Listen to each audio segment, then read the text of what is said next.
I have with me today a special guest, Colonel Douglas Macgregor, to talk about all of the different fires going on around the globe, especially those that affect the United States. Colonel Macgregor, thank you for joining me again today. Sure, happy to be here. So the biggest story in the news right now is the situation in the Red Sea does not seem to be cooling.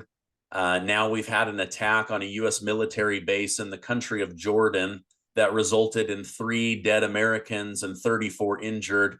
What is your assessment of this situation? And is the United States starting down a path towards war with the Middle East again? Well, it might as well say the Middle East, but primarily we're trying to forge a path to war with Iran because that's what the Israeli state wants. And to be frank with you, we have no strategy towards the region. We have no policy. What we are essentially are instruments of Israeli national policy, and we take our instructions from them because we have no interest in supporting this campaign to effectively expel or kill all Palestinian Arabs in Gaza and ultimately also on the West Bank. And that's effectively what is now begun by the Israelis. We certainly don't have an interest in a war with Hezbollah or Iran, contrary to what many politicians are telling the American people. So I think the biggest problem right now is that the mainstream media, the financial sector, and the government are all 100% behind this unconditional support for Israel. And they are proselytizing in favor of that. Most Americans really aren't paying attention, as we've discussed before. I think Americans are rightly focused on the border. They're definitely seeing that. And that's why you're seeing the left now under Biden and in general, the Washington swamp change its tune.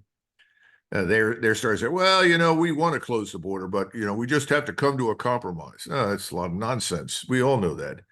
And that should have happened years ago. Now people are openly discussing military power on the border. Well, that should have happened years ago as well. We did that for 100 years from 1846 to 1948. There are reasons for all of that, but the bottom line is we're no better off. So in the meantime, it's a case of watch what this hand does, but don't pay attention to the other hand.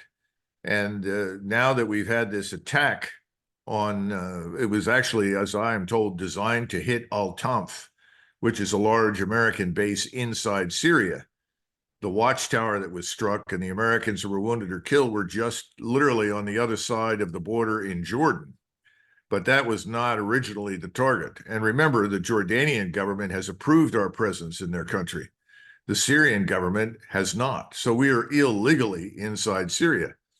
And those soldiers, sailors, airmen, and Marines who are involved in Iraq and Syria, they have no mission except to essentially improve security for Israel, which is kind of laughable because if anybody knows more about what's happening in Syria and Iraq than we do, it's the Israelis. Their intelligence is excellent.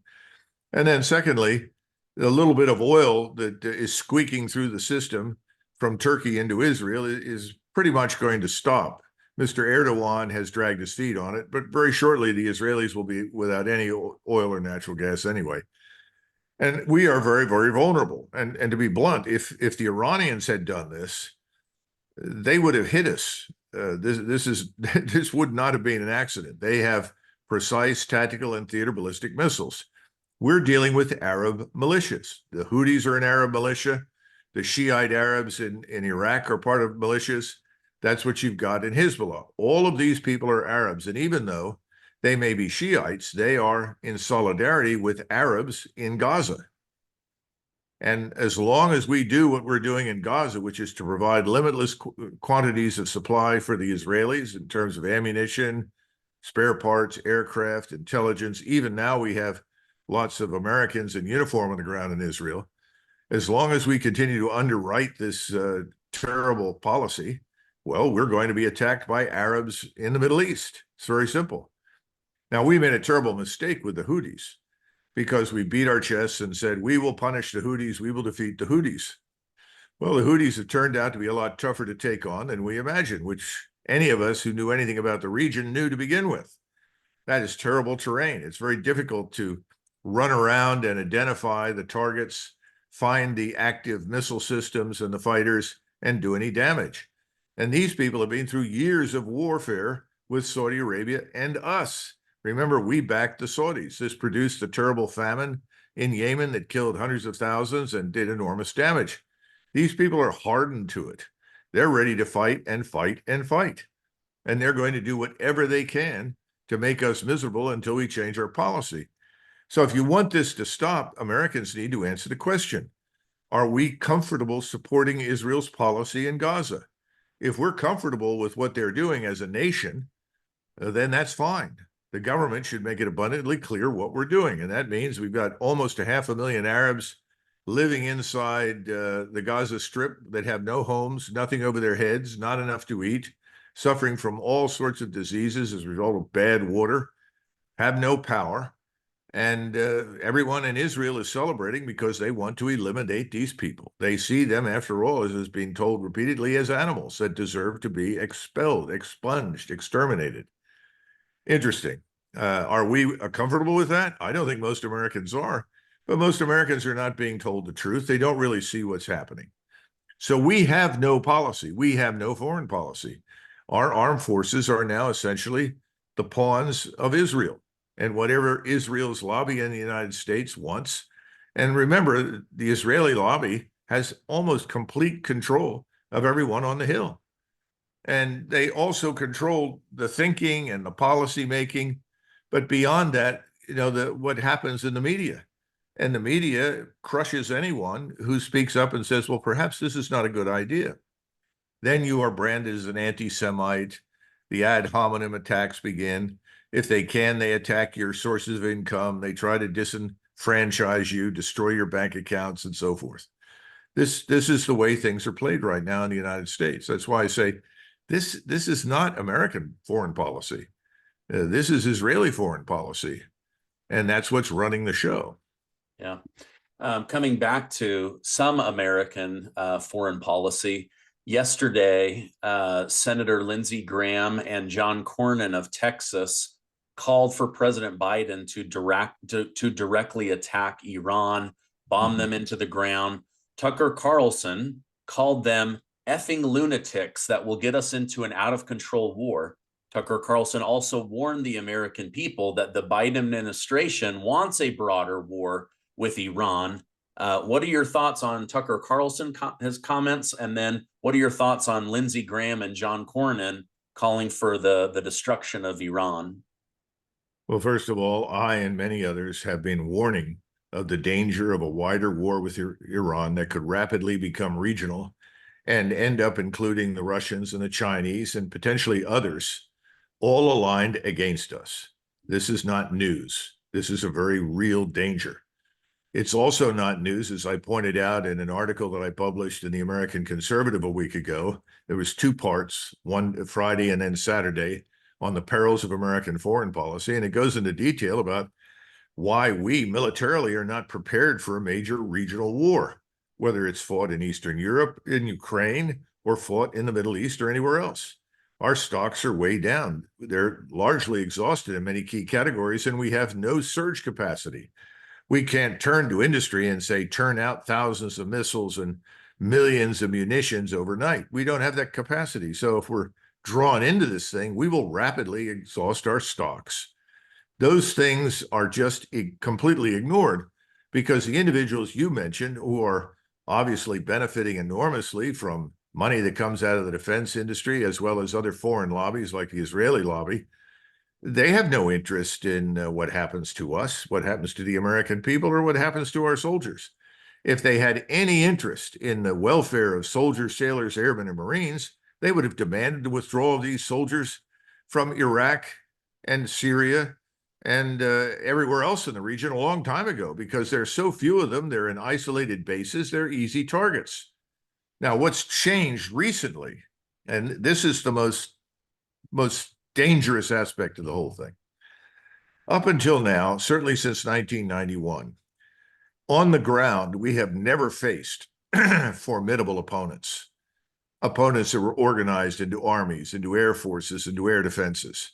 Most have had no naval power at all. What we faced are loosely organized irregulars, militias, we call them terrorists because they support causes we don't. So you always brand your opponent a terrorist. Your friends are superheroes, men in white hats. The people you hate are terrorists. These are not third-rate opponents anymore. Iran is a very powerful state. There are 90 million people living in that country. You're talking about a very high level of technical expertise.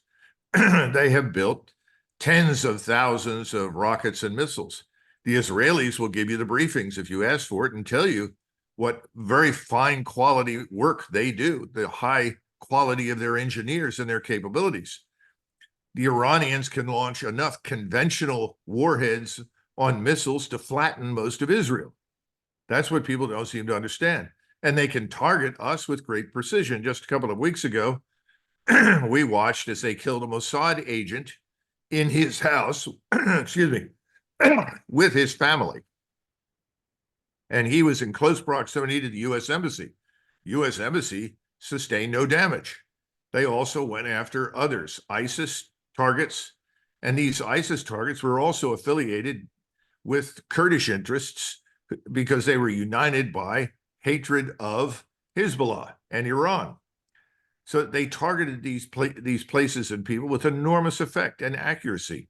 That can be applied against us. They can hit us in Qatar. They can hit us in Kuwait.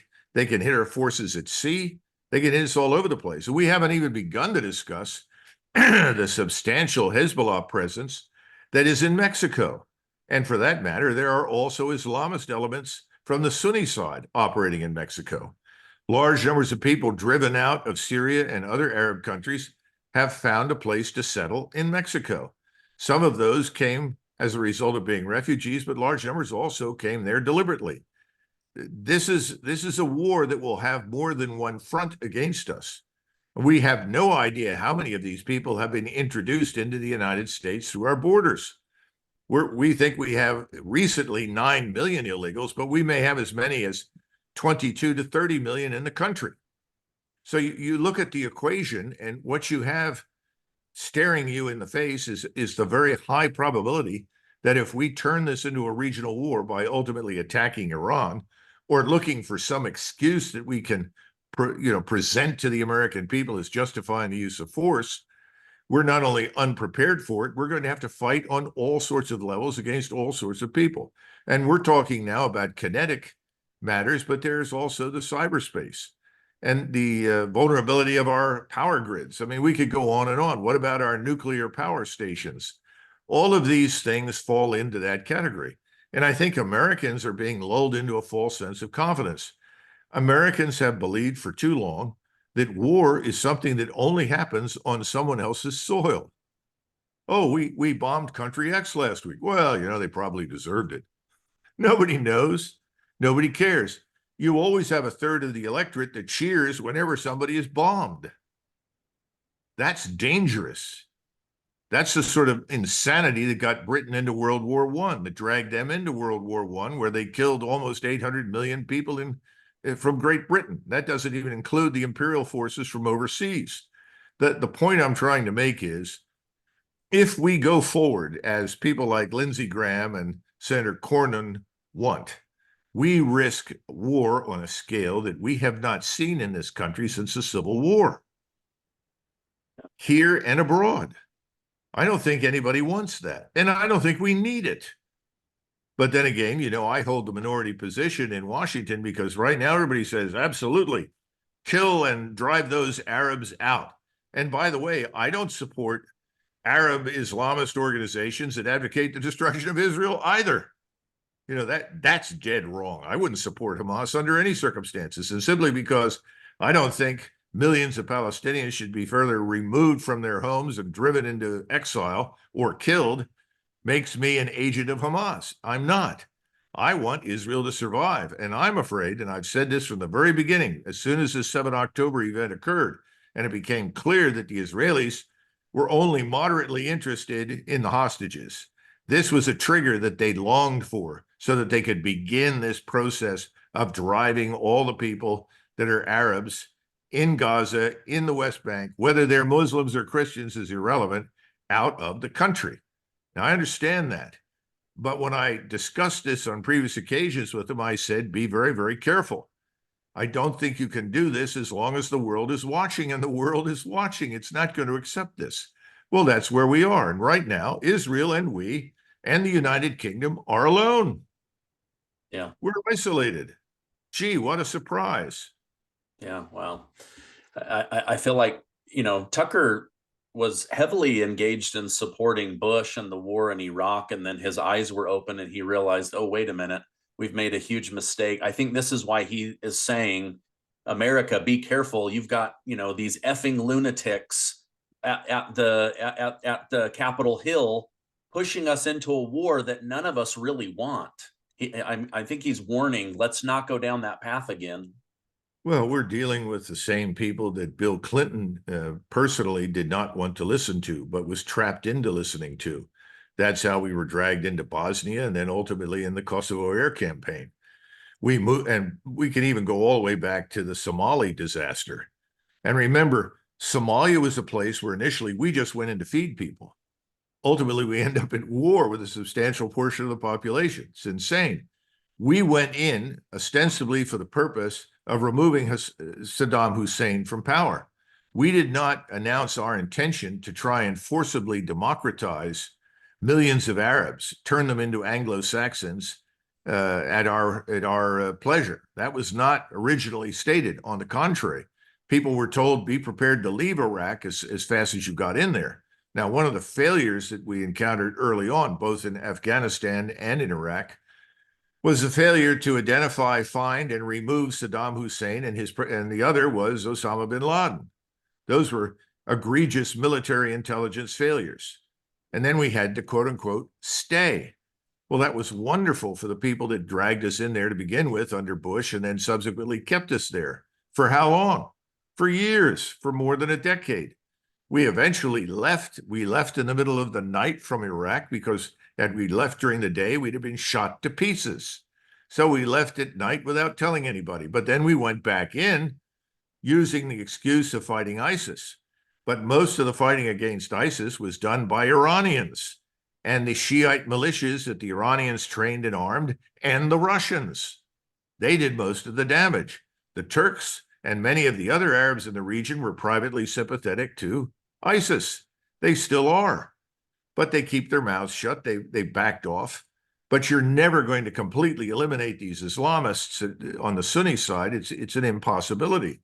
You're always going to have some residual presence from those people or of those people. And the point is, that's not why we're in Iraq or Syria right now. We're in there, as I said before, ostensibly for the purpose of adding to Israel's security. I don't think we have. I think that we're simply out there as targets. What we can do and should do for Israel, if we're friends, and I think we are, is tell them that this has to stop. Because the greatest danger right now is that this proceeds, becomes a full-fledged war. And the missile arsenals that the Iranians have will be launched against Israel and ultimately flatten the place. Remember, Israel's relatively small. There isn't much strategic depth. We all understand that. And we can't stop those missiles. Now, the Israelis respond, well, we'll use a nuclear weapon. I think if the Israelis were to use a nuclear weapon, they would have the entire world breathing down their necks. And I think it would be catastrophic for Israel. So the easy solution, which is the last one that we will adopt, is to tell Mr. Netanyahu, we will not support you until you halt completely, 100% your operations in Gaza.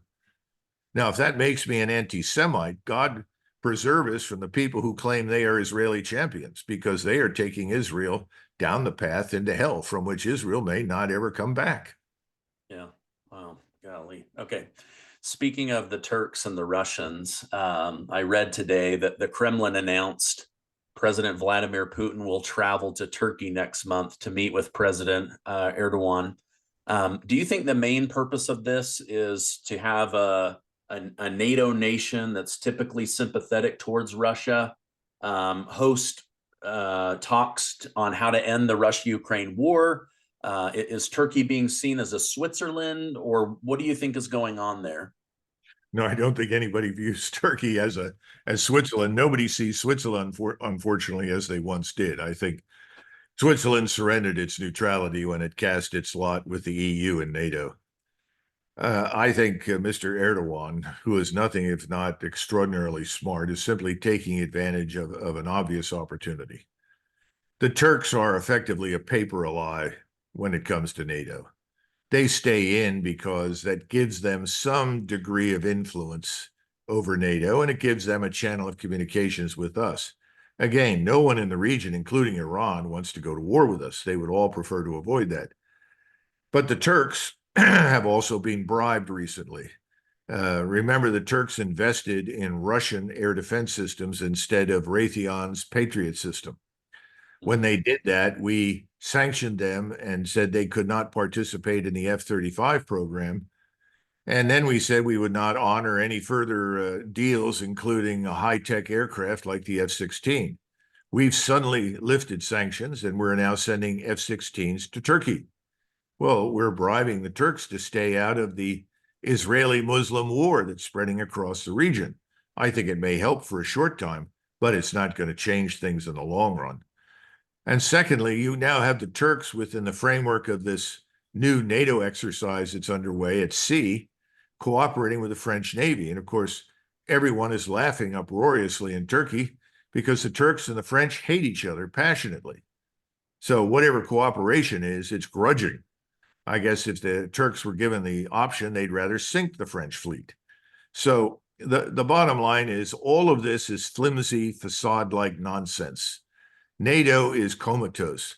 Putin didn't kill it. We killed it when we dragged it into this proxy war that made no sense and then gave Russia the opportunity to demonstrate that it has the capacity to act like a great power.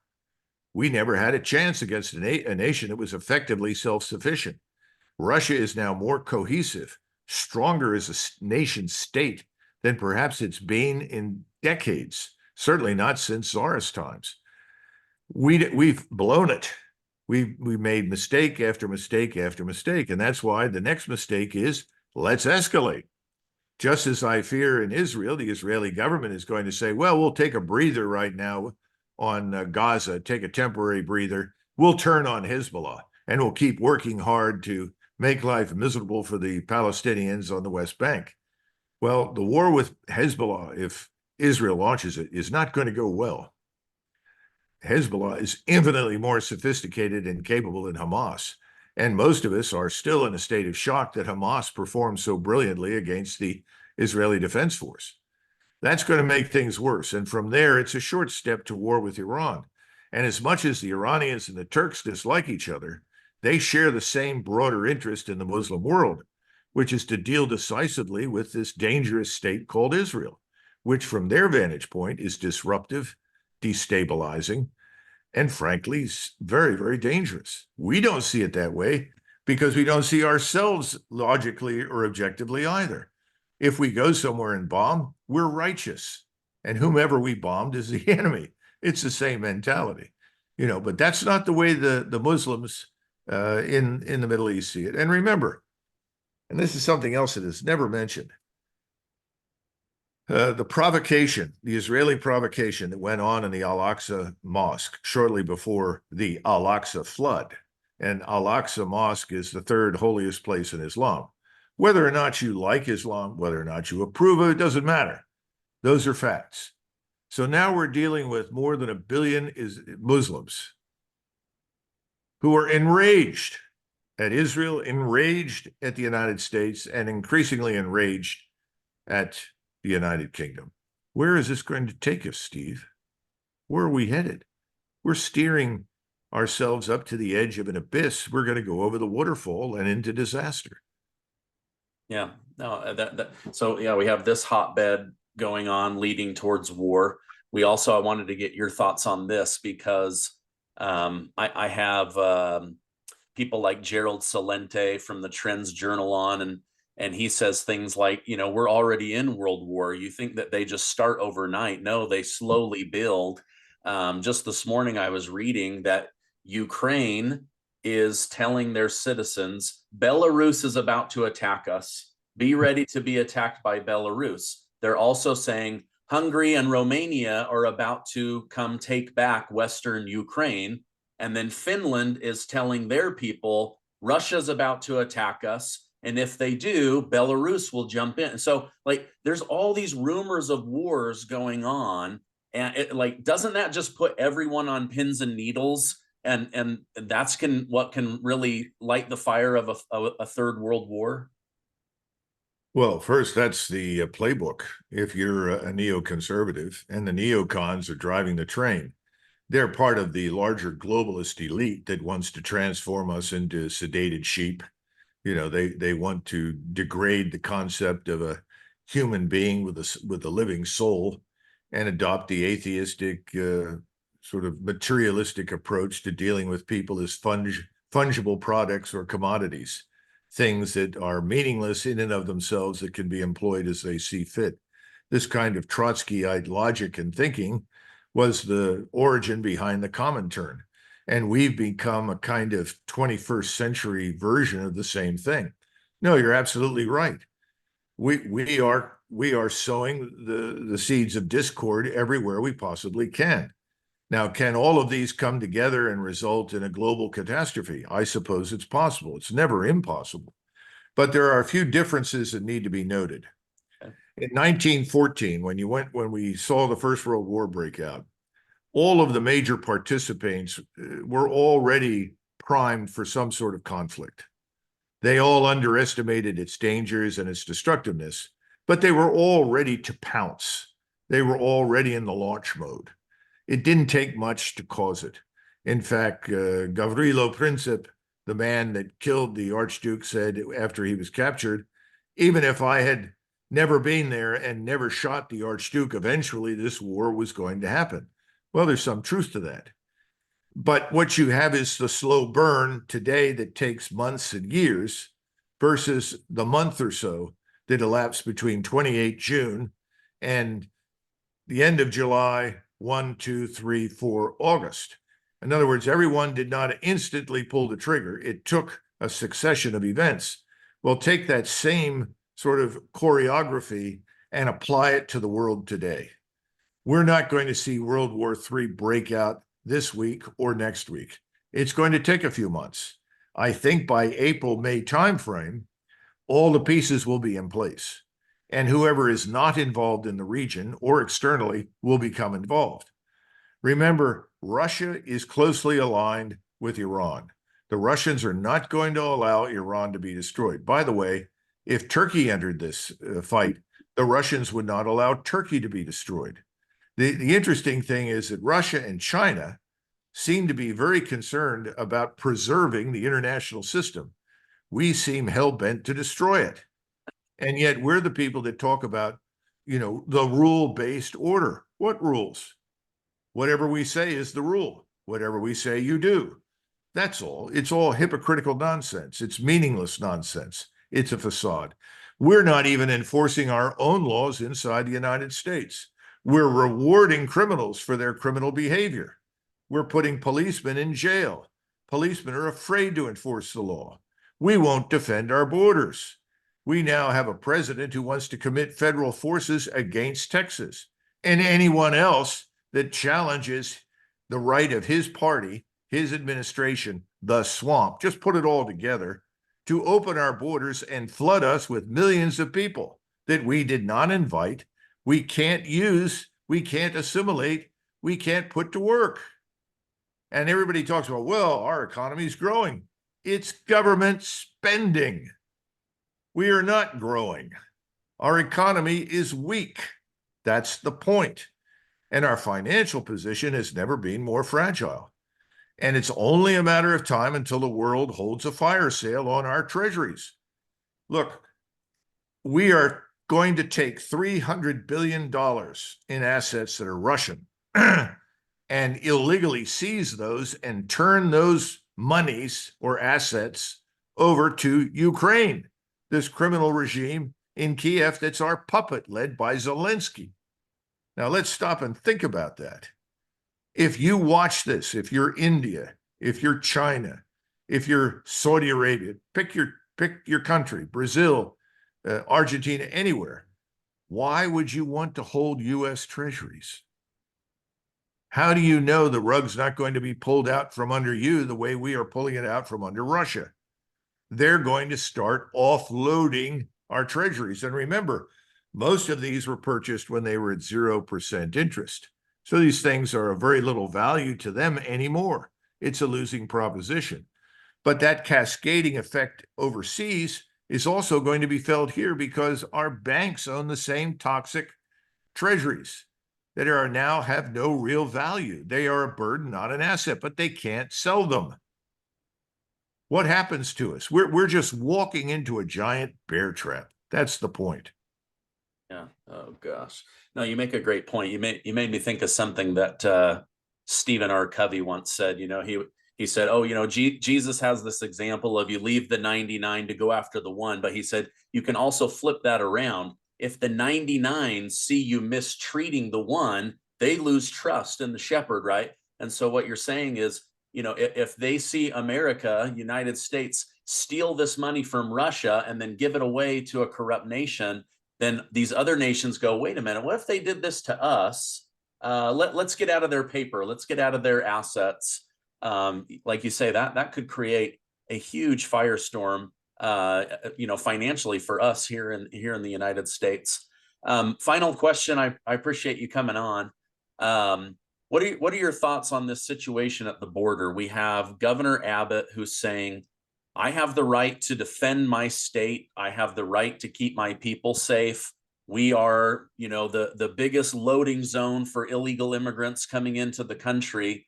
I want these other National Guards coming in. Let's protect this. And now you have the federal government saying, no, absolutely not. Tear down the barbed wire, let them in, process them faster.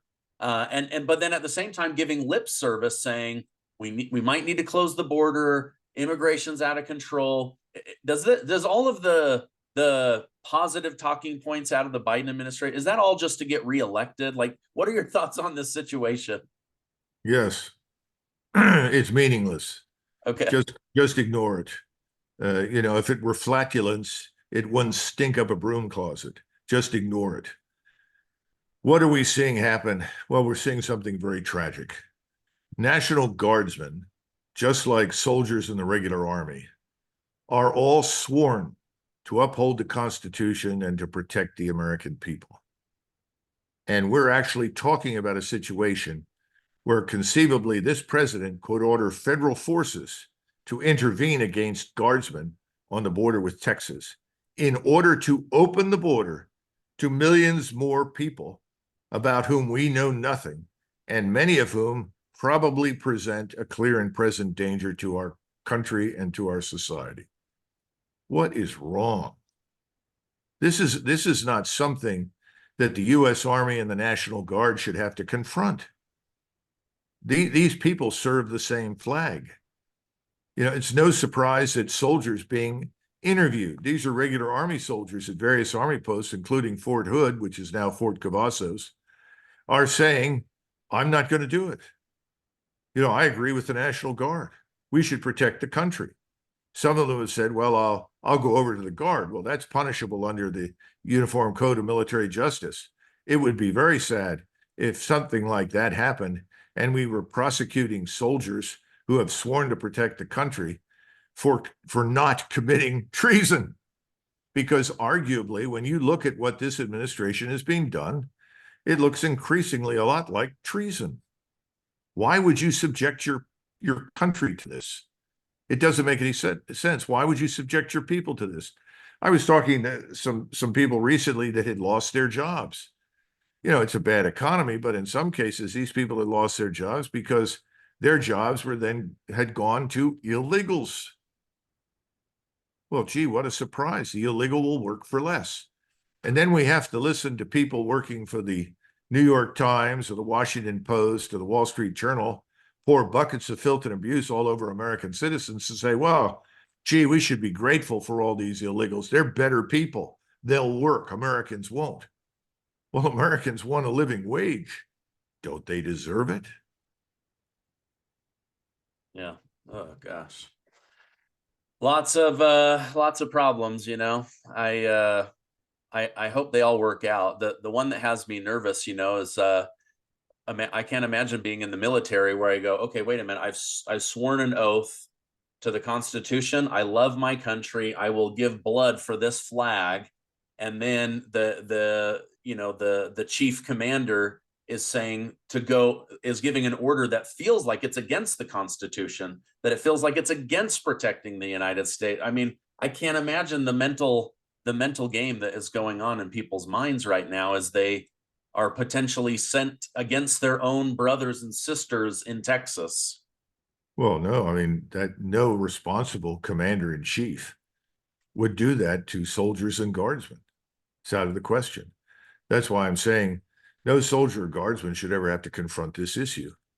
This is something that should have been sorted out a long time ago in Washington, D.C. But unfortunately, the American people are an afterthought. And oh, by the way, we need to bomb Iran. Insane. Makes no sense whatsoever. Yeah, no, I agree. People like you and others, you're coming together under Our Country, Our Choice to help educate people on values, the Constitution, love for the country, love for family and freedom. Is Our Country, Our Choice.com the best place for me to push some traffic so they can learn about the organization? Well, we're not so much about educating, although hopefully we will do some of that.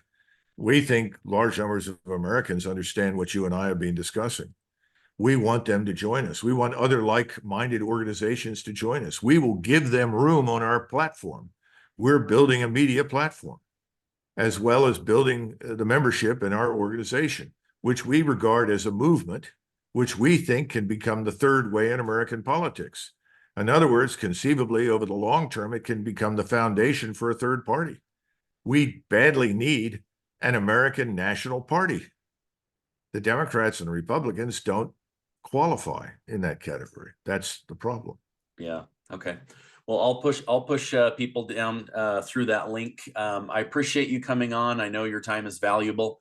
Thank you for all of your insight, all the research you do to keep us up to date on so many different battles. I mean, it's insane the amount of information that they're putting out there. But thank you, and I hope you have a great rest of your day.